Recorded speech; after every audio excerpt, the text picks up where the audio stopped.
ஸ்ரீ ஸ்ரீ பரமஹம்ச யோகானந்தர். தெய்வீக காதல். உடல், மனம் மற்றும் ஆன்மீக குணப்படுத்தும் முறைகளை இணக்கமாக்குதல். இன்று மாலை நான் உங்களிடம் குணப்படுத்துதல் பற்றி பேச விழைகிறேன். அதற்கான தெய்வீக அகத்தூண்டுதல் இப்பொழுது என்னுள் வந்து கொண்டிருக்கிறது. ஏதாவது உடல் உபாதையினால் துன்புறுவோர் அத்துன்பம் என்றுமே முடிவுறாது என்று நினைக்கின்றனர். அதே சமயம் நோய் நொடியின்றி இருப்பவர்கள் தாங்கள் நலமாக இருப்பதாகவும் தாங்கள் என்றுமே நோய்வாய்ப்பட மாட்டோம் என்று எதிர்பார்க்கின்றனர். நீங்கள் நல்ல ஆரோக்கியத்துடன் இருந்தால் நன்றியுடன் இருங்கள். எவரேனும் துயருறுவதை காணும் பொழுது உங்கள் மனதில் சொல்லிக் கொள்ளுங்கள், இறைவனின் அருள் மட்டும் இல்லையென்றால் நானும் அதுபோலவே இருந்திருப்பேன். மனித இயந்திரம் மிகவும் குறைபாடுகளுடையது, எனவே நம்பத்தகாதது. ஆனாலும் அது எத்தனை வருடங்களுக்கு நீடிக்கிறது என்று பாருங்கள். எந்த மோட்டார் வண்டியாவது மனித உடல் நீடித்திருக்கும் காலம் வரை ஓடுவதை பார்த்திருக்கிறீர்களா? எனினும் இறைவன் படைத்திருக்கும் இந்த அதிசய இயந்திரம் குறைகளுடையதை தவிர வேறு எதுவும் இல்லை. மனித இயந்திரத்தின் குணாதிசயங்களை நாம் தெரிந்து கொள்ள வேண்டும். ஒரு மோட்டார் வண்டிக்கு நீர், பெட்ரோல் மற்றும் மின்சாரம் எப்படி தேவையோ அதுபோல் மனித உடலுக்கும் தேவை. உங்களுக்கு தேவையான பெட்ரோலும் நீரும் நீங்கள் உட்கொள்ளும் திட திரவ பொருட்கள் மற்றும் ஆக்சிஜனிலிருந்து கிடைக்கிறது. நீரும் கிடைக்கின்றன. அவற்றை உபயோகப்படுத்த உயிர் சக்தி பிராணன் அவசியம் வேண்டும். அதுதான் மின்சாரமாகும். இந்த உயிர் மின்சாரம் இன்றி நீங்கள் உணவை ஜீரணிக்கவோ அல்லது ஆக்சிஜனை தன்மயமாக்கவோ முடியாது. உடலை ஒரு மோட்டார் வண்டியின் பேட்டரிக்கு ஒப்பிடலாம். இரண்டிற்கும் மின்சாரம் அல்லது சக்தியை தயாரிக்க அக மின்சாரம் தேவை. இதில் பேட்டரியே மேல். ஏனெனில் அது உயிரற்று போனால் ஒரு வெளி ஆதாரத்திலிருந்து நீங்கள் அதற்கு மீண்டும் செறிவூட்டலாம். ஆனால் உங்கள் ஸ்தூல உடல் இறந்துவிட்டால் நீங்கள் அதை மறுபடியும் உயிர்ப்பிக்க முடியாது. மனித இயந்திரத்தில் மிகவும் பலவீனமாகவும் பெரும்பாலும் மிகவும் தவறாக பயன்படுத்தப்படுவதும் இரைப்பை மிதமின்றி சாப்பிடுவதாலோ அல்லது தவறாக சாப்பிடுவதாலோ ஜீரண கோளாறு ஏற்படும் பொழுது அது உடலில் பலவிதமான தொந்தரவுகளையும் ஏற்படுத்துகிறது. சாதாரணமாக காலை வேளையில் நீங்கள் உங்களை கண்ணாடியில் பார்க்கும் பொழுது நீங்கள் முற்றிலும் நன்றாக இருப்பதாக நினைக்கிறீர்கள். ஆனால் உங்கள் உடலில் பல நச்சுப் பொருட்களை சுமந்து கொண்டிருக்கிறீர்கள் என்பதை நீங்கள் உணர்வதில்லை. உடல் முழுவதும் அவையே நிரம்பியுள்ளன. இந்த நச்சுப் பொருட்களை எவ்வாறு அகற்றுவது என உங்களுக்கு தெரியாவிட்டாலும் தேகத்தினால் அவற்றை மேலும் சமாளிக்க முடியாத போதிலும் நோய் உண்டாகிறது. அமெரிக்க உணவில் செரிமானமடையாத புரதத்தினால் உண்டாகும் நச்சுப் பொருட்கள், அதாவது புரதத்தினால் விளையும் நஞ்சுதான் பொதுவாக நோய்களை விளைவிக்கின்றது. கிழக்கில் உணவில் பெரும்பாலும் புரத குறைவு உள்ளது. ஆனால் மேற்கிலோ உணவில் தேவைக்கு அதிகமாக புரதம் உள்ளது. ஏனெனில் நீங்கள் மிக அதிகமாக மாமிசம் சாப்பிடுகிறீர்கள். செரிமானமடையாத புரதத்தின் விளைவுகளில் ஒன்று இருதய நோய் மற்றும் புற்றுநோய் போன்ற கடுமையான விளைவுகளையும் தவிர இந்த நச்சு நாசி படலத்தில் செயல்பட்டு உங்களை ஜலதோஷத்தினால் எளிதில் பாதிப்படையுமாறு செய்கிறது. கடுமையான ஜலதோஷம் முழு உடலையும் மோசமாக பாதிக்கிறது. மேலும் நீங்கள் தெளிவாக சிந்திக்க முடியாதபடி மனதையும் கூட தடை செய்கிறது. ஜலதோஷம் பிராணாயாம உத்திகளை சரியாக பயிற்சி செய்வதை தடுத்து யோகியின் தியானத்தை வெகுவாக பாதிக்கிறது. எனவே சாத்தான் நாசி மற்றும் தொண்டை பகுதிகளுக்குள் நுழைவதில் மகிழ்ச்சி அடைகிறான் போலும். குரல் வளம் தேவைப்படும் பாடகர்கள் மற்றும் விரிவுரையாளர்கள் போன்றவர்கள் பொதுவாகவே தொண்டை உபாதைகளுக்கு ஆளாகின்றனர். ஏனென்றால் தொண்டையை பற்றிய உணர்வே அவர்களிடம் மேலோங்கி உள்ளது. மேலும் இந்த மன பிராந்திதான் சாத்தானுக்கு அங்கேயே தன்னை நிலைநிறுத்திக் கொள்வதை எளிதாக்குகிறது. எனவே ஜலதோஷம் முதலில் நாசியில் ஆரம்பிக்கும் பொழுதே நீங்கள் உடனடியாக அதை தடுத்து விட வேண்டும். அப்படி செய்யாவிடல் அது மெதுவாக தொண்டையிலும் நுரையீரல்களிலும் தங்கிவிடுகிறது. அது ஏன் என்று உங்களுக்கு தெரியுமா? உடலின் உஷ்ணமானது சமநிலையற்று போவதால் தான். ஜலதோஷத்தை பற்றி பேசுவதால் சில நடைமுறை குறிப்புகளை உங்களுக்கு தெரிவிக்கிறேன். சரியான உணவு, உடற்பயிற்சி, 10 முதல் 30 நிமிட வரையிலான சூரிய வெப்பத்தின் தீவிரத்தையும் தோலின் உணர்ச்சி திறனையும் பொறுத்து தினசரி சூரிய குளியல் ஆகியவற்றைப் போல் தினமும் ஒரு குவளை இளஞ்சூடான உப்பு நீரால் கொப்பளிப்பதும் ஜலதோஷம் வராமல் தடுப்பதற்கு மிகவும் நல்லதாகும். அப்படியும் உங்களுக்கு ஜலதோஷம் பிடித்துவிட்டால் தொண்டைக்குள்ளும் மார்புக்குள்ளும் செல்வதற்கு முன்னர் நாசியில் இருக்கும் பொழுதே அதை நிறுத்தி விடுவதுதான் சிறந்தது. மிக விரைவாக ஜலதோஷத்தை கட்டுக்குள் கொண்டு வர சிறந்த வழி உபவாசம் இருப்பதுதான். அது அதனை தடுத்துவிடும். உபவாசத்தை போன்று அவ்வளவு விரைவாக ஜலதோஷத்தை ஒழிப்பது வேறு எதுவும் இல்லை. உங்களால் 24 மணி நேரம் உண்ணாவிரதம் இருக்க முடியுமானால் பொதுவாக ஜலதோஷம் நீங்கிவிடும். ஆனால் நிலைமை நாட்பட்டதாக இருந்தால் நீங்கள் அதிகமாக பழங்களையும் காய்கறிகளையும் உண்ண வேண்டும். மேலும் உங்களுக்கு மிகுதியான தூய காற்று, சூரிய ஒளி மற்றும் உடற்பயிற்சியும் கூட வேண்டும். பெரும்பாலானோர் ஜலதோஷம் பிடித்திருக்கும் பொழுது நிறைய தண்ணீர் குடிக்க வேண்டும் என்று நம்புகின்றனர். அவர்களுக்கு ஜுரமோ அல்லது அடர்த்தியான சளியினால் அடைப்போ இருந்தால் இவ்வாறு செய்வது நல்லதாகும். இல்லையென்றால் அளவுக்கு அதிகமான நீர் ஜவ்வு படலத்தின் செயல்பாட்டை அதிகரிக்க செய்துவிடும். உங்களுக்கு ஜலதோஷம் இருக்கும் பொழுது நீங்கள் செய்யக்கூடியவைகளில் மிகவும் மோசமானது சூடான பானங்கள் குடிப்பதாகும். குளிர்ச்சி சுருங்க வைக்கும், வெப்பம் விரிய வைக்கும். வெப்பம் சிறிது நேரத்திற்கு இதமாக உணர செய்யும். ஆனால் அது உயிரணுக்களை விரிய செய்து அவற்றின் வழக்கமான செயலை தடுக்கிறது. மேலும் மிக குளிர்ந்த பானங்களையும் பருகக்கூடாது. உங்களுக்கு மார்பு சளி பிடித்திருந்தால் துண்டை மிக சூடான நீரில் தோய்த்து அதை பிழிந்துவிட்டு அதை கொண்டு மார்பில் தேய்க்கவும், பிறகு மார்பு பகுதியை உலர்ந்த துண்டால் துடைக்கவும். இவ்வாறு 5 முறை ஒரு நாளில் 2 அல்லது 3 தடவைகள் செய்ய வேண்டும். ஒவ்வொரு தடவை சிகிச்சைக்கு பிறகும் மார்பை நன்றாக மூடி வைக்க வேண்டும். இவைதான் ஜலதோஷத்தை தடுப்பதற்கான அல்லது நிவர்த்தி செய்வதற்கான உடற்கூறு வழிகளாகும். முன்னெச்சரிக்கைகளும் பரிகார முறைகளும் இருந்தும் கூட ஜலதோஷமும் மற்றும் சில நோய்களும் சில சமயங்களில் நீடிக்கின்றன. சில சமயங்களில் அவை விரைவாக அகன்று விடுகின்றன. இதற்கான காரணம் கர்மவினை சார்ந்ததாகவும் இருக்கக்கூடும். அதாவது காரண காரிய கர்ம விதி உடலின் நிலைமை தீர்மானிக்கப்படுகிறது. ஒருவரின் நோய் குணமாதல் பெரும்பாலும் அவரது கர்மவினையின் தன்மை, அவரது கடந்த கால செயல்களின் மொத்த விளைவுகள், அவற்றுடன் அந்த நோய்க்காக அவர் எடுத்துக்கொண்ட மாற்று மருந்துகள் ஆகியவற்றை பொறுத்துள்ளது. சிலர் நாம் துன்பப்பட வேண்டும் என நம் ஊழ்வினை முன்கூட்டியே விதித்து விடுவதால் நாம் முயற்சியை கைவிட்டுவிட்டு தவிர்க்க முடியாதவற்றை ஏற்றுக்கொள்ளலாம் என நினைக்கின்றனர். ஆனால் விதி வசம் என்ற நம்பிக்கை சரியானதல்ல. தனக்குத்தானே உதவி செய்து கொள்ள முயற்சிப்பதும் பின்னர் உங்களுக்கு உடனடி பலன்கள் கிடைக்காவிடில் முயற்சியை கைவிட்டு விடுவதும் முட்டாள்தனமானதாகும். ஏனென்றால் நீங்கள் எடுக்கும் ஒவ்வொரு முயற்சியும் அந்த ஊழ்வினையின் கட்டமைப்பை தகர்க்க உதவும். தனக்குத்தானே உதவி செய்து கொள்பவனுக்கு இறைவன் உதவுவான். குணப்படுத்துதலின் 3 அடிப்படை முறைகள். குணப்படுத்துவதற்கான உடல், மன மற்றும் ஆன்மீக விதிமுறைகள் அனைத்தும் இறைவனின் விதிமுறைகளே. அவை குணப்படுத்துதலின் ஒரே இறை தத்துவத்தின் வேறுபட்ட தன்மைகளை தவிர வெவ்வேறானவை அல்ல. ஒவ்வொரு முறையையும் ஆதரிப்பவர்களினால் ஏற்படுத்தப்பட்ட பிரிவு அறியாமையின் விளைவே. இந்த விதிமுறைகளில் ஒவ்வொன்றும் சரியாக பயன்படுத்தப்படும் பொழுது பலனை கொடுக்கும். மருத்துவர்கள் குணப்படுத்த முடியும் என்பதையோ அல்லது மனமே குணப்படுத்த முடியும் என்பதையோ, நம்பிக்கை ஆரோக்கியத்தை மீட்டுத்தரும் என்பதையோ ஏன் மறுக்க வேண்டும்? லாகிரி மகாஷயர் ஒரு பக்கம் மட்டுமே சார்ந்து இருக்காத காரணத்தினால் பெரும் சிறப்புற்றவராக விளங்கினார். அவர் சரிசம நிலையுடையவராக இருந்தார். மருத்துவர்களை அவர் என்றும் ஏளனம் செய்ததில்லை. உண்மையில் அவருக்கு பல மருத்துவ சீடர்கள் இருந்தனர். சில சமயங்களில் லாகிரி மகாஷயர் நோயுற்ற சீடருக்கு ஒரு மூலிகையை கொடுப்பார்.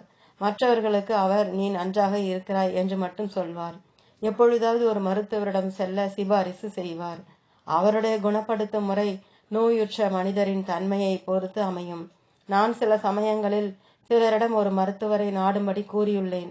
இறைவன் அவர்கள் மூலமாக செயல்பட முடியும். ஒருவருக்கு நடைமுறையிலான அறிவுபூர்வமான கண்ணோட்டம் வேண்டும். எல்லாவற்றிற்கும் மேலாக மருந்து தயாரிக்க உதவும் அனைத்து தாவரங்களையும் ரசாயன பொருட்களையும் படைத்தவர் யார்? எல்லாவற்றிற்கும் இறைவன்தான் ஒரே படைப்பாளி. மேலும் அவனுடைய உடல், மன மற்றும் ஆன்மீக விதிமுறைகளின் மூலமாக இயங்குபவனும் அவனேதான். உடலை குணப்படுத்துவதில் மிகவும் பலனளிக்கும் சாதாரண மூலிகைகளை பயன்படுத்தும் முறைகள் கூட எனக்கு தெரியும். எனவே குணப்படுத்துவதற்கான பலவித முறைகள் இவ்வுலகில் உண்டு. மேலும் மனநல மற்றும் உடல்நல மருத்துவர்களுக்கு இடையேயான பூசல் தேவையற்றதாகும். மருத்துவ விஞ்ஞானத் துறையில் பெரிய அளவில் நோய்களின் நிவாரணங்கள் நிறைவேறி வருகின்றன. அதன் விஞ்ஞானிகள் குணப்படுத்துதலின் எல்லா விதிமுறைகளையும் கண்டுபிடித்து விட்டதாக உரிமை கோரவில்லை. ஆனால் அவர்கள் பல நோய்களை குணப்படுத்தவும் ஒழிக்கவும் கூடிய கிருமி கொல்லிகளையும் தடுப்பு மருந்துகளையும் கண்டுபிடித்துள்ளனர். அவர்கள் சில வகை புற்றுநோய் செல்களை அழியக்கூடிய ஒரு கதிரை கண்டுபிடிக்கும் தருவாயில் உள்ளனர். மருத்துவ விஞ்ஞானத்தை நாம் பாராட்ட வேண்டும். மருத்துவர்கள் மனித உடலின் இயங்கும் விதத்தை சாதாரண மனிதனை விட நன்றாக அறிகின்றனர். அதே சமயத்தில் மருந்துகளை நம்பி இராமல் மனத்தின் சக்தியையும் அதிகமாக சார்ந்திருக்க கற்றுக்கொள்ளுங்கள். ஸ்தூல பொருட்கள் உடலின் மீது ஏற்படுத்தும் விளைவை மறுப்பது அறியாமையாகும். மேலும் மனத்தின் சக்தியை உணராமலும் வளர்த்து கொள்ளாமலும் இருப்பது தவறான எண்ணமாகும். நீங்கள் அதிகமாக பௌதீக முறைகளை சார்ந்து இருந்தால் நீங்கள் மனதின் சக்தியை உபயோகப்படுத்துவதில்லை. மனதின் மேம்பட்ட சக்தியை எவ்வாறு உபயோகிப்பது என்பது தெரிந்து கொள்வது சிறந்தது. ஆனால் அந்த மனதை எப்படி இயக்குவது என உங்களுக்கு தெரியாவிட்டால் உங்கள் மனதின் சக்தியை படிப்படியாக வளர்த்து கொள்ளும் பொழுது அதனுடன் பொது அறிவிற்கு ஏற்ற பௌதீக முறைகளை பயன்படுத்துவது புத்திசாலித்தனமாகும். இறைவனின் சக்தியால் ஆன்மீக குணப்படுத்தும் முறைதான் மிக சிறந்ததாகும். மேலும் அது அக்கணமே நிகழக்கூடும். ஆனால் உங்கள் கர்மவினை நன்றாக இல்லை என்றாலும் உங்கள் நம்பிக்கை குறைவாக இருந்தாலும் இறைவனின் ஆன்மீக முறைகள் உங்கள் உடல் மற்றும் மனதின் மீது செயல்பட காலம் எடுத்துக்கொள்ளும். இம்முறைகளை நீங்கள் ஏற்றுக்கொள்கிறீர்கள் என்று நினைத்தாலும் கூட அந்நினைப்பு மட்டுமே உங்களை குணப்படுத்தி விடாது. ஒரு விவசாயி தன் நிலம் செழிப்பானது என எண்ணலாம்.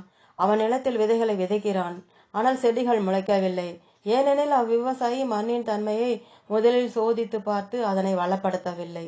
குணப்படுத்துவதை ஏற்றுக்கொள்ளும் திறன் உங்களிடம் உண்டு என வெறுமனை நினைத்து கொண்டிருத்தல் மட்டும் போதாது. ஒருவேளை ஆழ்மனதில் ஏதாவது மனக்கோணல் தங்கி இருக்கலாம். ஆழ்மனம், உள் உயர்வு மனம், மேலும் வெளிமனம் ஆகியவை நம்ப வைக்கப்பட்டால்தான் குணப்படுத்தும் வாழ்க்கை செடி முளைவிடுவதை நீங்கள் காண்பீர்கள். அனைத்தும் எண்ணத்தின் ஆற்றலாகும்.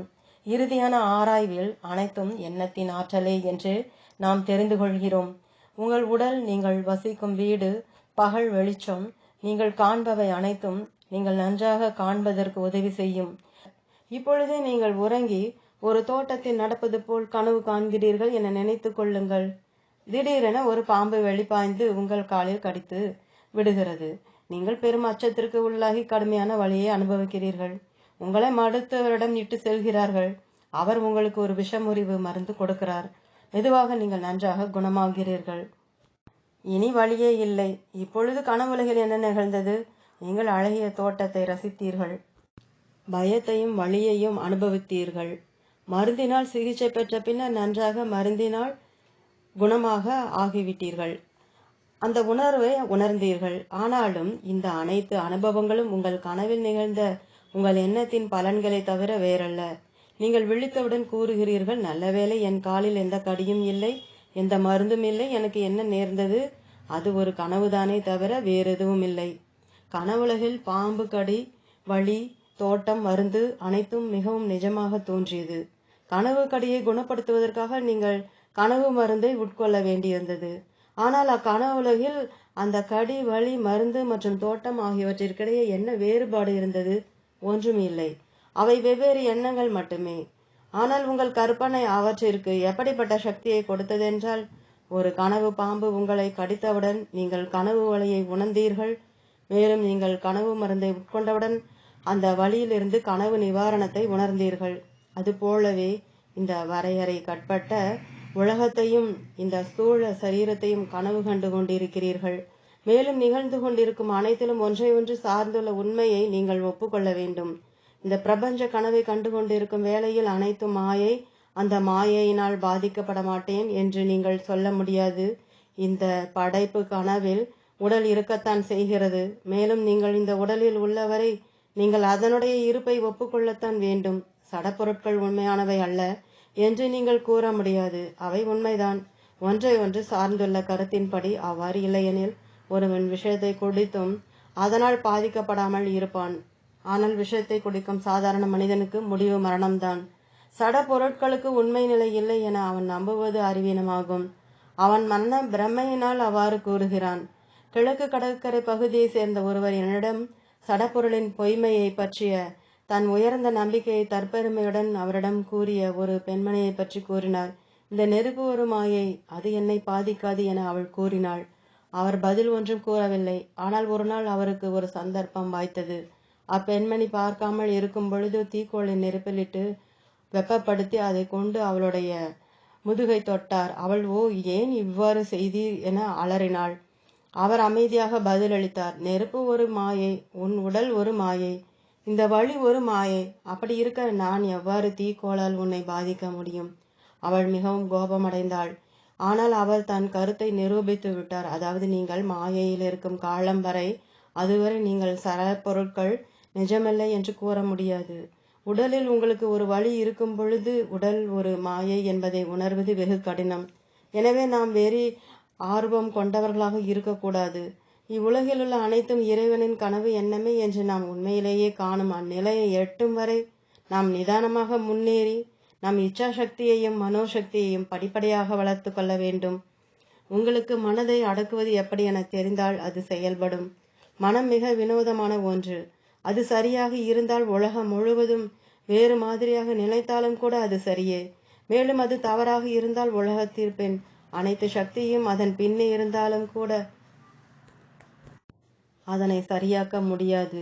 மனம் எவ்வாறு செயல்படுகிறது என்பதை நீங்கள் அறிய வேண்டுமானால் அதை உங்கள் கட்டுக்குள் கொண்டு வர வேண்டும். கட்டுப்பட்ட மனம் இல்லாமல் நான் உங்களுக்கு சொல்லிக் கொண்டிருப்பதில் எதையும் உங்களால் உணர முடியாது. இதற்கு படிப்படியான வளர்ச்சி தேவை. மனதின் சக்தி ஓர் எளிதான பொருள் அல்ல.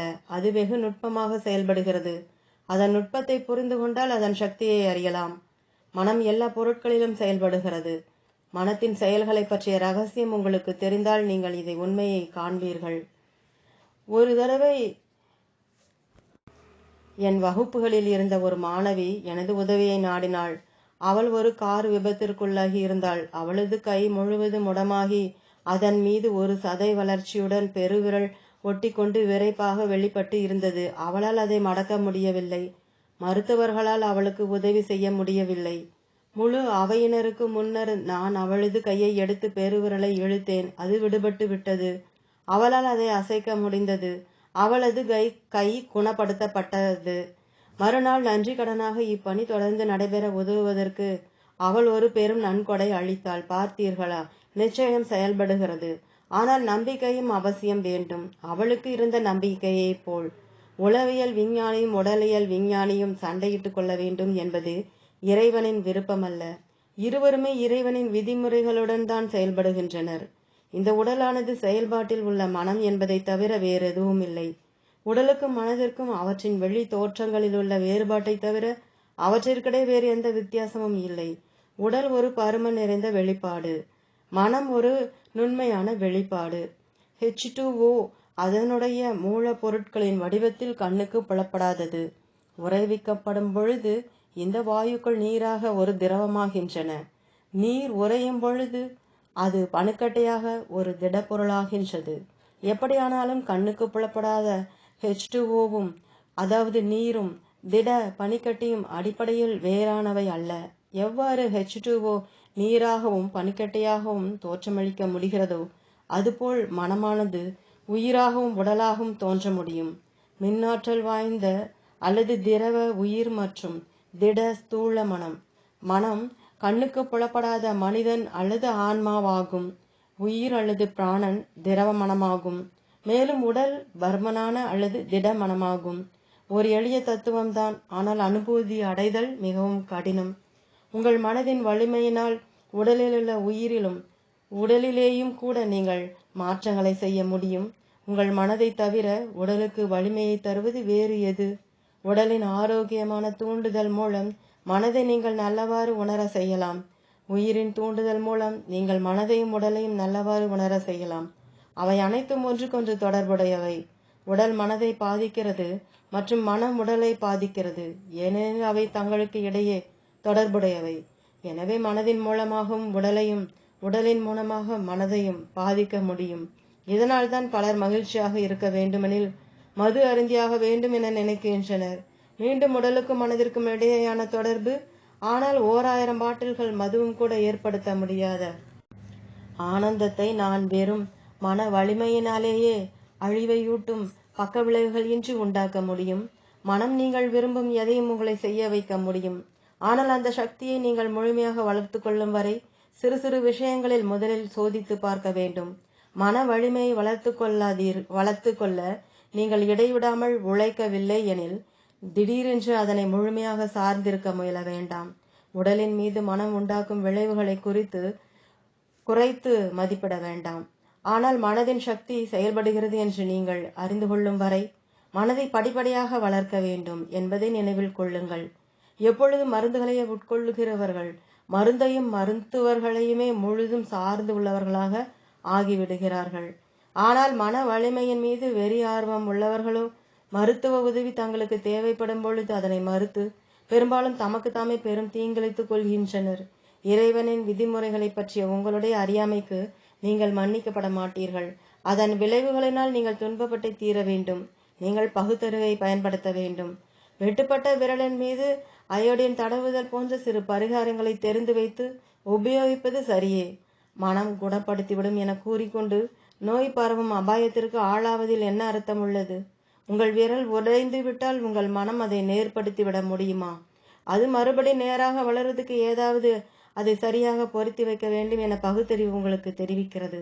எந்த வகையிலாயினும் இறுதியாக குணப்படுத்துவது மனம்தான். மனோசக்தி முழுமையாக வளர்ச்சி பெறாத நிலையில் பகுத்தறிவு பரிகாரங்கள் குணப்படுத்துவதற்கு உதவும் விதிமுறைகளுக்கு ஒத்துழைப்பையும் ஆதரவையும் மட்டுமே அளிக்கின்றன. மனம் எதிர் மற்றும் நேர் விளைவுகளை ஏற்படுத்த முடியும். மனம் மிகவும் தந்திரமானது. அது எதிர் மற்றும் நேர் விளைவுகளை ஏற்படுத்த முடியும். ஒரு தடவை என் சகோதரிக்கு தொண்டை புண் இருந்தது எனக்கு நினைவிருக்கிறது. அது போன்ற பயங்கரமான புண்ணை நான் பார்த்ததில்லை. அவளால் சாப்பிட முடியவில்லை. அவள் என்னிடம் அழுதாள். நீ எதையாவது செய்து எனக்கு உதவு. நான் கூறினேன், உன் மனம்தான் இந்த தொண்டை புண்ணை உண்டாக்கி கொண்டிருக்கின்றது. உணவை கொண்டு வந்து அவளை சாப்பிடுமாறு கூறினேன். என் கையை அவளது தொண்டையின் மேல் வைத்து என் எண்ணத்தின் சக்தியை அங்கு செலுத்தி கொண்டு இருந்ததை அவள் அறியவில்லை. ஆனால் அவள் அறிந்த முதல் விஷயம் அவள் வலி எதுவும் உணராமல் உண்டு கொண்டிருந்தாள் என்பதுதான். அவளது தொண்டை குணமாகிவிட்டதில் அவளுக்கு மிகவும் மகிழ்ச்சி. நான் சென்றவுடன் அவள் எழுந்திருந்து ஒரு கண்ணாடியில் தன் தொண்டையை கண்டாள். அவ்விடத்தில் புண்கள் இன்னும் இருப்பதை கண்டவுடன் வலி திரும்பியது. அவள் அலறினாள். நான் வீட்டிற்கு திரும்பிய போது அவளுடைய வேதனையை கண்டு வினவினேன், நீ என்ன செய்தாய்? நான் என் தொண்டையை பார்த்தேன். அவள் பதிலளித்தாள். நான் கூறினேன், இறைவனின் ஒளியில் உனது தொண்டை முழுவதும் நலமாக இருந்ததை நான் கண்டேன். அதனால் தான் நீ குணமாகினாய். ஆனால் நீயோ நோயை கண்டாய். அதனால் தான் நீ வலியை உணர்கிறாய். பிறகு நான் அவளிடம் கூறினேன், இந்த நீரை பருகு. அவளுடைய மனம் கிரகிக்கும் நிலையில் இருந்ததால் அவளால் நீரை பருக முடிந்தது. மீண்டும் ஒரு முறை முற்றிலும் குணமானாள். மறுபடியும் அவள் தன் தொண்டையை பார்க்கவில்லை. எனவே பாருங்கள், மனதிற்கு இதில் பெரும்பங்கு உண்டு. தவறான எண்ணங்களால் பயணப்படும் நரம்பு சம்பந்தமான நோய்களில் மனதின் சக்தியை சரியாக பிரயோகித்தால் அவை துரிதமாக குணமடைவதற்கு மனம் உதவி புரியும். வேறு ஒரு சந்தர்ப்பத்தில் லாங் பீச்சில் என் நெருங்கிய நண்பர் ஒருவனின் மனைவி என்னை பார்க்க வந்திருந்தாள். அவளது தொண்டை ஒரு விபத்தின் காரணமாக செயலிழந்து விட்டிருந்தது. அவள் என் உதவியை நாடி வந்திருந்தாள். என்னால் எதையும் உண்ண முடியவில்லை. அவள் என்னிடம் கூறினாள், ஒரு குழல் மூலம்தான் எனக்கு உணவளிக்கப்படுகிறது. நான் வினவினேன், உங்களால் பால் குடிக்க முடியுமா? முடியாது. அவள் பதிலளித்தாள். நான் திரவத்தை குடிக்க முயன்றால் உடனேயே என் தொண்டையில் இசிப்பு வந்து விடுவதால் நான் விழுங்க முடிவதில்லை. ஆனால் அவை அனைத்தும் உங்கள் மனதில்தான் உள்ளன. நான் கூறினேன், இன்று நீங்கள் ஒரு குவளை பால் குடித்தாலொழிய இங்கிருந்து போக முடியாது. அவள் புன்னகை புரிந்தாள். பால் கொண்டு வரும்படி நான் கூறினேன். இப்பொழுது இதை பருகுங்கள், நான் உறுதியாக கூறினேன். மருத்துவர்களும் முந்தைய அனுபவங்களும் அவள் மனதில் ஏற்படுத்தி இருந்த தடைப்படுத்தும் எண்ணங்களால் அவள் குடிக்க முடியாது என்று அவள் நம்ப வைக்கப்பட்டிருந்தாள். ஆனால் என் எண்ணம் அதைவிட வலிமையாக இருந்தது. ஏனெனில் மனம்தான் எல்லா நரம்புகளையும் உயிரணுக்களையும் கட்டுப்படுத்துகிறது. ஆனால் அவரால் குடிக்க முடியாது என்று அவள் உறுதியாக நம்பும் அளவிற்கு அவளுடைய மனம் சந்தேகத்தால் விஷமாக்கப்பட்டிருந்தது. எனவே முதல் மிடக்கு பால் அவளது வாயிலிருந்து வெளிவந்து விட்டது. நான் கூறுவது தவறு என அவள் உறுதியாக நம்பினாள். அப்பொழுது நான் கூறினேன், நான் அதையே உறுதியாக சொல்கிறேன். அந்த குவளை பாலை பருகும் வரை நீங்கள் இந்த அறையிலிருந்து போக முடியாது. நிச்சயமாக முடியாது என அவள் விவாதித்தாள். ஆனால் நான் அவளுடைய எதிர்மறை எண்ணங்களை முறியடிக்க என்னுடைய அதிக வலிமையான எண்ணங்களை பிரயோகித்தேன். அவள் மறுபடியும் முயற்சித்தார். இம்முறை அவளால் விழுங்க முடிந்தது. அவள் குணமாக்கப்பட்டாள். மாயையினால் மனிதன் மனோவசியப்படுத்தப்பட்டு இருக்கிறான். பாருங்கள், இந்த உலகம் மாயையின் உலகம். மேலும் அந்த மாயையினால் மனிதன் மனோவசியப்படுத்தப்பட்டு இருக்கிறான். நம் மனம் நம்மையே எத்தனையோ கட்டுப்பாடுகள் பற்றி நம்ப வைத்துள்ளது. ஒருவர் கூறுகிறார், நான் காஃபி குடித்தே ஆக வேண்டும். மற்றொருவர் கூறுகிறார், எனக்கு சாறுள்ள இறைச்சியே வேண்டும். இவ்வாறாக பலர். இது வேடிக்கையான உலகம். இது எனக்கு மிக தெளிவாக தெரிகிறது. ஆனாலும் நான் விதிமுறைகளை பின்பற்றுகிறேன். நான் எதுவரை செய்ய விரும்புகிறேனோ அதுவரை. பிறகு கூறுவேன், ஒழிக. விதிமுறைகள் மனம்தான் ஆட்சி புரிகிறது, அது செயல்படுகிறது. சாவு உண்மையாக இருந்தது, வாழ்வு உண்மையாக இருந்தது. ஆனால் அவை எனக்கு உண்மை இல்லை. இவ்வுலக வாழ்க்கை என்னும் என் கனவுகளில் நான் பல முறை பிறந்திருந்தாலும் நான் என்றுமே பிறந்தது இல்லை. இக்கனவுலகில் என் உடலின் மரணத்தை நான் பலமுறை கனவு கண்டிருந்தாலும் நான் என்றுமே இறந்தது இல்லை. ஒரு பிறவியில் நான் தூங்கி இங்கிலாந்தில் ஒரு சக்தி வாய்ந்த அரசனாக பிறப்பதாக கனவு காண முடியும். பிறகு நான் இறந்து ஒரு பக்திமானாக பிறக்கிறேன். பிறகு நான் மறுபடியும் இறந்து ஒரு வெற்றிகரமான வழக்கறிஞராக பிறக்கிறேன். நான் மீண்டும் இறந்து யோகானந்தாவாக மறுபடியும் பிறக்கிறேன். ஆனால் அவை அனைத்தும் கனவுகளே. இதைத்தான் நான் சொல்ல விரும்புகிறேன். என் முற்பிறவிகளை தெரிந்து கொள்வதில் நான் மிகுந்த மகிழ்ச்சி அடைந்தேன். ஆனால் அது அதன் கவர்ச்சியை இழந்துவிட்டது. அவை வெறும் பலவிதமான கனவுகளேயாகும். அனைத்தும் மனப்பொருளே என்றும், இந்த அனைத்து பொருட்களையும், இந்த அனைத்து கனவுகளையும் அனைத்து காலத்திலும் படைத்து கொண்டிருப்பது இறைவனின் எண்ணமே என்றும் நான் அறிந்து கொண்டவுடன் அது எனக்கு வேறு அர்த்தத்தை உணர்த்தியது. எந்த நேரத்திலும் கடவுள் இந்த கனவுகளை கரைத்து மறுபடியும் அவற்றை மேம்பட்ட வடிவங்களில் திரும்ப கொண்டு வர முடியும்.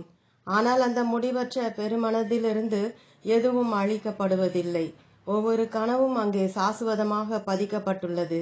மாயை எவ்வளவு சக்தி வாய்ந்தது என்றால், உங்களுக்கு தேவைகள் இருந்து அவற்றை பூர்த்தி செய்வதற்கு பணம் இல்லை என்னும் பொழுது இது மாயைதான் என்று நம்புவது மிகவும் கடினம். நீங்கள் நோய்வாய்ப்பட்டு துன்பப்படும் பொழுது இவ்வுலகம் மாயை என நம்புவது கடினம். ஆனால் நீங்கள் இடைவிடாமல் உங்கள் மனதை இறைவனிடத்தில் வைத்திருந்தால் இவ்வுலகம் அவனுடைய கனவு என நீங்கள் உணர்ந்து கொள்வீர்கள். இதனால் தான் இந்தியாவில் ஆன்மாவின் அறியாமையை குணப்படுத்துவதற்கு நாங்கள் எவ்வளவு கவனம் செலுத்துகிறோமோ அந்த அளவு உடலை குணப்படுத்த கவனம் செலுத்துவதில்லை. ஆன்மாவை அஞ்ஞான நோயிலிருந்து குணப்படுத்துதல், அதாவது ஆன்மாவை சூழ்ந்துள்ள மாயையை நீக்குதல், அனைத்து குணப்படுத்துதல்களிலும் தலை சிறந்தது. ஏனெனில் அந்த குணப்படுத்துதல் தான் நிலை பேருள்ளது. மேலும் நீங்கள் ஆன்மாவை குணப்படுத்தும் பொழுது இந்த உடல் ஆன்மா உறையும் ஒரு கனவு கூட தவிர வேறல்ல என்பதை நீங்கள் உணர்ந்து கொள்வீர்கள். மற்றவர்களின் நலனுக்காக துன்புறலாம். புனித பிரான்சிஸ் பலரை குணப்படுத்தினாலும் அவரது சொந்த உடலை குணப்படுத்திக் கொள்ளவே இல்லை. ஏனெனில் அது அவருக்கு ஒரு பொருட்டாகவே தோன்றவில்லை. ஆனால் அதற்கு அவருடைய ஆன்மா துன்புற்றிருந்தது என்ற அர்த்தமல்ல. அவர் தனது உடலின் கர்மவினை நிலைமைகளை அழிக்க அக்கறை காட்டவில்லை. ஏனென்றால் மற்றவர்களை குணப்படுத்துவதற்காகவும் இறைவனிடத்தில் அவர்களுக்கு நம்பிக்கையை ஏற்படுத்துவதற்காகவும் அவர்களிடமிருந்து அந்த கர்ம வினைகளை விருப்பத்துடன் அவர் ஏற்றுக்கொண்டார். அவர் அந்த குணப்படுத்தும் சக்தியையோ அல்லது மகிமையையோ தனக்கு உரியதாக்கி கொள்ளவில்லை.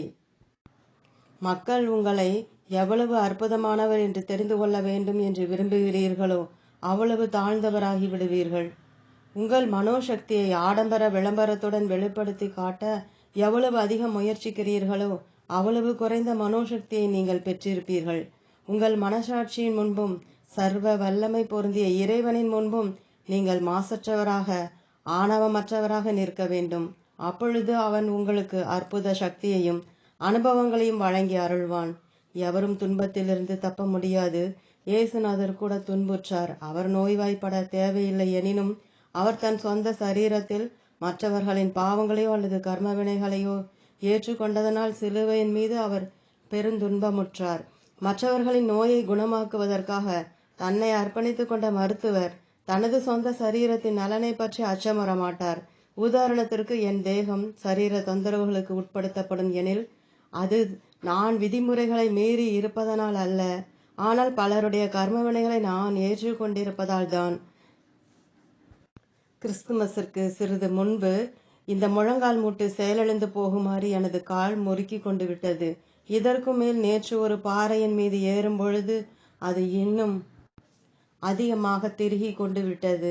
அதனால் நேற்று இரவு காலின் வலி மிகுதியாகி ஒரு அறையிலிருந்து மற்றொரு அறைக்கு செல்வதற்கு என்னை ஒரு நாற்காலியில் தூக்கி செல்ல நேரிட்டது.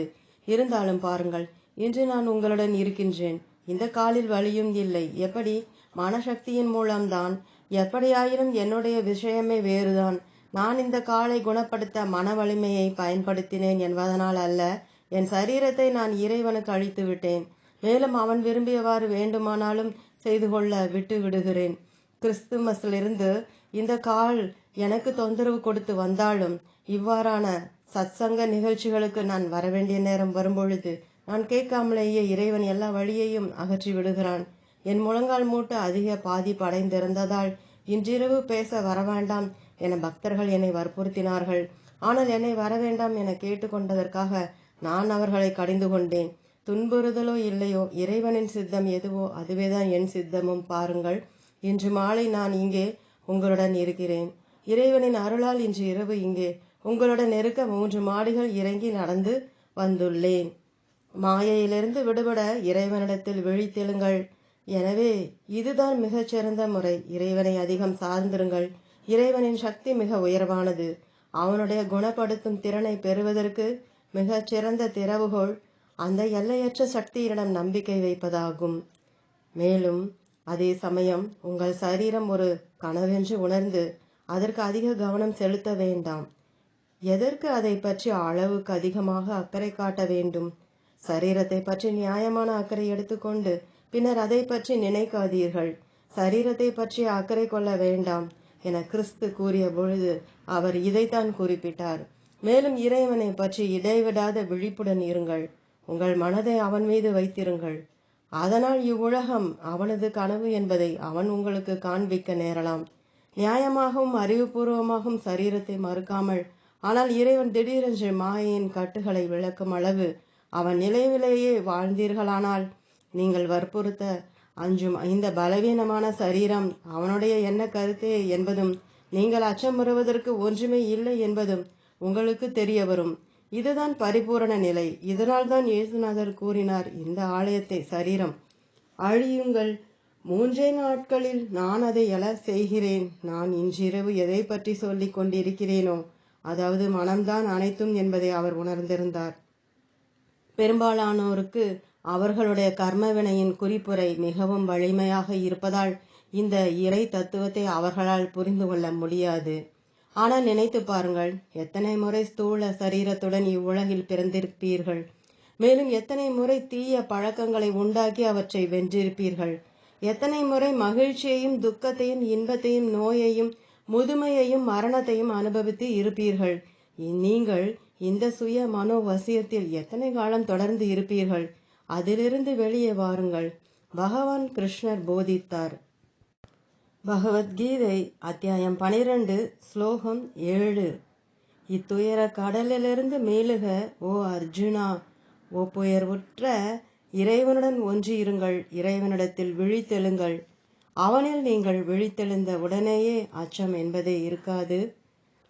கிருஷ்ணர் கூறுகிறார், எவனுடைய ஆன்மா என்னை உறுதியாக பற்றி கொள்கின்றதோ அவனை நான் வாழ்க்கையின் துயர மற்றும் மரண கடலிலிருந்து விரைவாக மீட்பேன். என்னை நீ பற்றிக்கொள். ஒரு காலத்தில் மிகவும் உண்மையானதாக இருந்த இந்த உடல் இனிமேல் எனக்கு ஒரு பொருட்டல்ல. சில சமயங்களில் என் உடல் அசைவற்று உயிரற்று கிடைப்பதை நான் காண்கிறேன். நான் ஒரு கனவிற்குள் வேறொரு கனவை காண்கிறேன். இந்த உலக கனவிற்குள் இந்த இறந்த சரீரத்தின் கனவு. ஆனால் நான் என் உள்ளுக்குள் நோக்கி பரமாத்மாவை கண்டவுடன் எந்த கனவுமே இல்லை. இவையெல்லாம் உண்மையான அனுபவங்கள். நீங்கள் ஒரு சிறிது குணமாவதற்காக மன வலிமை தொடர்ந்து பிரயோகிக்கும் பொழுதே வேறொரு தொந்தரவு வந்து விடுவதை காண்கிறீர்கள். அதைவிட இறைவனின் மடியில் இருக்க உன்னத ஆன்மீக முயற்சியை மேற்கொள்ளவும். இந்த உடல் ஒரு கனவு மற்றும் அதனுடைய ஆரோக்கியம், நோய் மற்றும் வாழ்வு, சாவு ஆகிய அனுபவங்களினால் நீங்கள் பாதிப்படைவதில்லை என்பதை காணவும் நீங்கள் விரும்ப மாட்டீர்களா? உங்கள் ஆன்மா மாயையிலிருந்து குணமாக்கப்பட்டு நீங்கள் உடலின் கனவுத்தன்மையை உண்மையாகவே உணரும் பொழுது இறைவன் சரீரத்தை குணமாக்கி இருப்பதை நீங்கள் காண்பீர்கள். புனித பிரான்சிஸை போல நீங்களாகவே மற்றவர்களுக்கு உதவி புரிய விரும்பினால் ஒழிய நீங்கள் மறுபடியும் துயரப்பட மாட்டீர்கள். இப்பொழுது நீங்கள் புரிந்து கொள்ள முடியாதவாறு இது மிக ஆழ்ந்த கருத்தாக இருக்கலாம். ஆனால் நீங்கள் இந்த உதாரணத்தை புரிந்து கொள்ள முடியும். தாங்கள் மருத்துவமனையில் இருப்பதாக இருவர் தனித்தனியாக கனவு காண்கின்றனர். ஒருவருக்கு குணமாகி விடுகிறது, மற்றொருவர் நோயுற்றவரை இறக்கிறார்.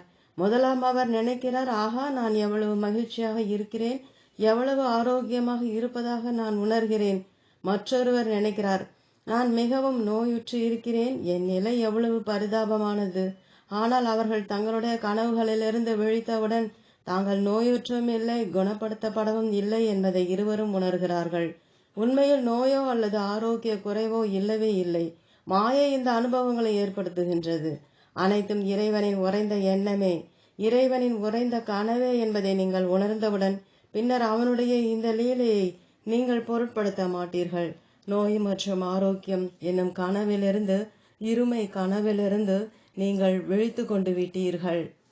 ஓர் அற்புத குணமாக்கல். என் ஆரம்ப நாட்களில் நான் பெருமளவு குணமாக்குதலை செய்து கொண்டிருந்தேன். ஆனால் மக்கள் வெறும் சரீர குணமாக்குதலை மட்டுமே விரும்புகிறார்கள் என்பதை கண்டேன். அவர்கள் குணமானவுடன் அவர்கள் மறுபடியும் வரவே இல்லை. என்றும் நிரந்தரமான ஆன்ம குணமாக்கலில் வெகு சிலரே ஆர்வம் காட்டுகின்றனர். லோகாயத வாழ்வின் இன்பம் வரும் போகும், ஆன்மீக வாழ்வின் ஆனந்தம் என்றும் முடிவுறாது. என் வாழ்க்கையின் ஒப்பற்ற அனுபவங்களிலிருந்து ஒன்றை உங்களுக்கு நான் கூறுகிறேன். 1935 நான் இந்தியாவில் இருந்தபொழுது என் பால்ய நண்பர்களில் ஒருவருக்கு அறிமுகமானவரின் மனைவி மிகவும் நோயுற்றார். நான் அவருடைய வீட்டிற்கு சென்று அப்பெண்மணியை பார்க்க வேண்டுமென அவர் அழைத்தார். ஆனால் நான் கூறினேன், தயவு செய்து நான் வர வேண்டுமென கேட்காதீர்கள், நான் சொல்வதை செய்யுங்கள், அவள் சரியாகி விடுவாள், நான் பார்க்க வர வேண்டுமென அவர் தொடர்ந்து வற்புறுத்தினார். ஆனால் என்னுள் இறைவன் நான் செல்ல வேண்டாம் என உரைத்தான். இறுதியாக நான் அவரிடம் கூறினேன், தயவு செய்து நான் கூறுவது போல செய்யுங்கள், பிறகு பாருங்கள் என்ன நடக்கிறது என்று. அவர் வீட்டிற்கு சென்று என்னுடைய அறிவுரைகளை பின்பற்றினார். அவருடைய காய்ச்சல் நீங்கிவிட்டது. ஆனால் மறுநாள் பிற்பகல் 3 மணிக்கு மீண்டும் காய்ச்சல் வந்தது. அதன் பிறகு ஒவ்வொரு நாளும் அதே சமயத்தில் காய்ச்சல் வந்தது. ஒரு நாள் அக்கணவர் என்னிடம் வந்து கூறினார், குருதேவா, அவளுக்கு காய்ச்சல் குறையவே இல்லை, தயவு செய்து ஏதாவது செய்யுங்கள். நான் பதிலளித்தேன், இறைவன் மட்டுமே அவளை குணப்படுத்த முடியும். அவர் வேண்டினார், நீங்கள் ஒருமுறை வந்தால் அவள் குணமாகி விடுவாள். நான் எனது கண்டிப்பை தளர்த்தினேன். ஆனால் நான் அவர் வீட்டிற்கு சென்ற பொழுது காய்ச்சல் தீவிரமாக அதிகரித்தது. ஒரு சில நாட்கள் கழித்து அப்பொழுது தான் வெளியே எங்கோ செல்வதற்காக நான் மோட்டார் காரில் இருந்த பொழுது அக்கணவர் அழுது கொண்டே வந்தார். என் மனைவி இறந்து கொண்டிருக்கிறாள். நான் காரில் அமைதியாக அமர்ந்து ஆழ்ந்து பிரார்த்தனை செய்தேன். நான் பிரார்த்தித்த உடனேயே என் பிரார்த்தனை நிறைவேற்றப்படும் என எனக்கு தெரிந்தது. நான் அவருடைய வீட்டிற்கு சென்றேன். சுமார் 25 பேர் அங்கிருந்தனர். அவருடைய மனைவி மரணமுற்றவர் போல் படுக்கையில் கிடந்தார். அவளுடைய கணவர் அழுது கொண்டு அவளை உலுக்கிக் கொண்டிருந்தார். அவ்வாறு செய்தால் அது அவருடைய சரீரத்தில் மீண்டும் சுவாசத்தை திரும்ப கொண்டு வரும் என நினைத்தார். அவருக்கு இறைவன் மீது நம்பிக்கை இல்லாதது எனக்கு கோபமூட்டியது. அன்றைய தினம் நீங்கள் அனைவரும் அங்கிருந்திருக்க வேண்டும். ஏனெனில் இறைவனின் சக்தியை நீங்கள் கட்டாயம் நம்புவீர்கள். நான் அவளுடைய நெற்றியில் மீது என் கையை வைத்தேன். பின்னர் நான் அவளுடைய மார்பை மென்மையாக தொட்டேன். அவளுடைய உடலில் உயிரே இல்லை என்பது போல் தெரிந்தது. ஆனால் சிறிது நேரத்தில் நான் என் கையை அவளுடைய மார்பின் மீது வைத்துக் கொண்டிருந்த பொழுதே அவளுடைய பாதங்கள் நடுங்க ஆரம்பித்தன. பின்னர் அவளுடைய முழு உடலும் நடுங்கியது. அவளுடைய வாயிலிருந்து வெளியே தொங்கிக் கொண்டிருந்த நாக்கு உள்ளுக்குள் சென்றது. அவள் தன் கண்களை திறந்தாள். அவள் அசைந்து தன் முகத்தில் சிறு புன்னகையுடன் என்னை பார்த்தாள். என் வாழ்க்கையில் கண்ட மிக அற்புதமானவற்றுள் அதுவும் ஒன்றாகும். அவள் இறைவனின் சக்தியால் குணமாக்கப்பட்டால் அவளுடைய காய்ச்சல் திரும்பி வரவே இல்லை. நான் இதை கூறுவது உங்களுக்கு இறைவனின் மகிமையை காட்டுவதற்காகவே மட்டுமே. நீங்கள் இறைவனை அறியும் பொழுது உங்களையே போற்றிக் கொள்ள மாட்டீர்கள். அவளுடைய கணவர் எனக்கு குணமாக்கிவிடும் சக்தி உண்டு என கேள்விப்பட்டிருந்தார். ஆனால் நானோ இறைவனின் அளவற்ற சக்தியில் அவர் நம்பிக்கை கொள்ள வேண்டுமென அவரை நம்ப வைப்பதற்கு முயன்று கொண்டிருந்தேன். குணப்படுத்தப்பட வேண்டுமானால் நம்பிக்கை அவசியமாகும். மனதின் ஒத்துழைப்பு இல்லாமல், நம்பிக்கை இல்லாமல் குணமாக்குதல் நிகழாது. அவருடைய மனைவி குணமடையாத பொழுது அவருடைய நம்பிக்கை தளர்ந்து விட்டது. இறைவனது அருளில் நிகழ்ந்த அந்த அற்புத குணமாக்குதலை கண்ட பிறகு இறைவனது சக்தியை அவர் நம்பினார். மேலும் எவ்வாறு இறைவன் அவரது நம்பிக்கையை சோதித்தான் என்பதையும் புரிந்து கொண்டார். அவர் என் சக்தி மீது நம்பிக்கை வைக்காமல் இறைவனை நம்ப வேண்டும் என்றே நான் விரும்பியதால் எனக்கும் மகிழ்ச்சியே. அதிக மன வலிமையை பெற்றிருங்கள். இன்றிரவு நான் கூறிய அனைத்தையும் வாழ்வும் சாவும் கூட கனவுகள்தான் என்பதை நீங்கள் உணர்ந்தீர்களா? அப்படியானால் இதன் முடிவு என்ன? அதிகமான மன வலிமையை பெற்றிருங்கள். எது நிகழ்ந்தாலும் பரவாயில்லை. வாழ்க்கையில் எதையும் துணிவுடன் சந்தித்து நிலைகுலைந்து விடாமல் இருக்கக்கூடிய மன வலிமையை வளர்த்து கொள்ளுங்கள். நீங்கள் இறைவனை நேசித்தால் உங்களுக்கு விசுவாசம் இருக்க வேண்டும். மேலும் சோதனைகள் வரும்பொழுது தாங்கிக் கொள்ள தயாராக இருக்க வேண்டும். துன்பத்தை கண்டு அஞ்சாதீர்கள். உங்கள் மனத்தை நம்பிக்கையுடனும் வலிமையுடனும் வைத்திருங்கள். உங்களுடைய அக அனுபவம்தான் மிகவும் முக்கியமானது. சாதாரண விஷயங்களில் சரீரத்தை பாதுகாத்துக் கொள்வதற்கு ஒருவர் பகுத்தறிவு பரிகாரங்களை கையாள வேண்டும் என்பது யோகதாவின் கருத்தாகும். சுய குணமாக்குதலானது நல்ல கர்மவினை, தகுந்த உணவு, சூரிய வெளிச்சம், உடற்பயிற்சி மற்றும் இறைவனின் எங்கும் நிறைந்த குணமாக்கும் சக்தி மனதில்தான் உள்ளது என்ற இடையறாத நம்பிக்கை ஆகியவற்றை பொறுத்திருக்கிறது. மனோசக்தியின் மீது நீங்கள் அதிகமாக சார்ந்திருக்கும் வகையில் மனதை படிப்படியாக வலுப்படுத்துங்கள். அதனால் ஒவ்வொரு நாளும் மேலும் நலம் பெறுவீர்கள். முரண்பட்ட சந்தர்ப்பங்களில் கூட ஆக்கப்பூர்வமான எண்ணங்களையே எண்ணுங்கள். இன்னல் காலங்களில் சமநிலை மனப்பாங்கை கடைபிடியுங்கள். நீங்கள் சரீரம் இல்லை, ஆனால் ஆன்மாதான் என்பதை உணர்ந்து சரீரத்தின் கோரிக்கைகளுக்கு குறைந்த கவனம் செலுத்துங்கள். 1 to 3 நாட்கள் வரை உபவாசம் இருக்க கற்றுக்கொள்ளுங்கள். எதையாவது சாப்பிடக்கூடாது என்று நீங்கள் நினைத்த மாத்திரத்திலேயே அதை தவிர்க்கவும். இவையெல்லாம் மனோசக்தியை வளர்க்கும் முறைகளாகும். எல்லாவற்றிற்கும் மேலாக தினமும் ஆழ்ந்து தியானம் செய்யுங்கள். இன்றிரவு நான் கூறிய அனைத்தையும் நீங்கள் உண்மையில் உணர்ந்து கொள்வதற்காகவும் உங்கள் ஆன்மாவிலிருந்து மாயை என்றென்றைக்கும் அகற்றப்படுவதற்காகவும் இறைவனுடன் தொடர்பை ஏற்படுத்திக் கொள்ளுங்கள். நீங்கள் இறைவனுடன் வாழ்ந்தீர்களானால் பிறப்பு, இறப்பு மற்றும் ஆரோக்கியம், நோய் ஆகிய மாயைகளிலிருந்து குணமாக்கப்படுவீர்கள். இறைவனில் இருங்கள். அவனுடைய அன்பை உணருங்கள். எதற்கும் அஞ்சாதீர்கள். இறைவனுடைய கோட்டையில் மட்டும்தான் நமக்கு பாதுகாப்பு கிடைக்கும். அவனுடைய சன்னிதானத்தை விட பாதுகாப்பான ஆனந்த புகலிடம் வேறு எதுவும் இல்லை. நீங்கள் அவனுடன் இருக்கும் பொழுது உங்களை எதுவும் தொட முடியாது. ஓம். தொடரும்.